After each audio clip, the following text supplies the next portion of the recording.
America और Iran के बीच बढ़ते तनाव ने अब एक ऐसा मोड़ ले लिया है जहां दोनों ही देश पीछे हटने को तैयार नहीं दिख रहे हैं। ईरान ने साफ कर दिया है कि वो अपने परमाणु कार्यक्रमों पर काम जारी रखेगा और अमेरिकी धमकियों के आगे घुटने नहीं टेकेगा। ईरान के विदेश मंत्री अब्बास अराची का हालिया बयान इस बात की तस्दीक करता है। उन्होंने दो टूक शब्दों में कहा है कि ईरान न तो कभी अमेरिका के सामने झुका है और न ही भविष्य में झुकेगा। यह बयान उस समय आया है जब ओमान में दोनों देशों के बीच कूटनीतिक बातचीत की मेज सजी है, लेकिन साथ ही फारस की खाड़ी में युद्ध की आहट भी साफ सुनाई दे रही है। ईरान के विदेश मंत्री ने तेहरान में एक सभा को संबोधित करते हुए स्पष्ट किया कि यूरेनियम संवर्धन का मुद्दा उनके देश के लिए समझौता न करने योग्य है। अराची ने कहा कि चाहे बातचीत हो या युद्ध का डर, ईरान का फैसला कोई नहीं बदल सकता। उन्होंने अमेरिका पर अविश्वास जताते हुए यहाँ तक कह दिया कि वॉशिंगटन की कूटनीति की गंभीरता पर उन्हें संदेह है। ईरान का तर्क है कि संवर्धन उसका संप्रभु अधिकार है और वो इसे किसी समझौते की बलि नहीं चढ़ाएगा। वहीं अमेरिका का मानना है कि ईरान चोरी छिपे सैन्य परमाणु क्षमता हासिल करने की कोशिश कर रहा है। अमेरिकी प्रशासन का कहना है कि ईरान अपने संसाधनों को जनता की भलाई के बजाय मिसाइल कार्यक्रम और परमाणु हथियारों के विकास में झोंक रहा है।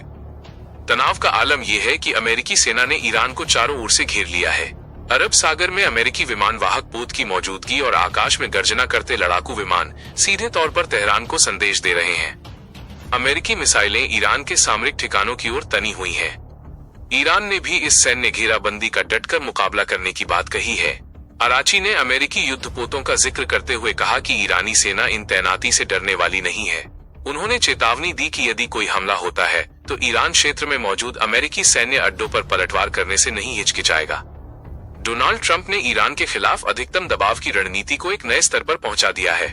उनके प्रशासन ने एक बड़ा फैसला लेते हुए उन देशों पर 25% अतिरिक्त कर लगाने का ऐलान किया है जो ईरान के साथ किसी भी तरह का व्यापार करते हैं। राष्ट्रपति ट्रंप ने इसके लिए एक कार्यकारी आदेश पर हस्ताक्षर किए हैं और ईरान पर लागू राष्ट्रीय आपातकाल को भी बढ़ा दिया है।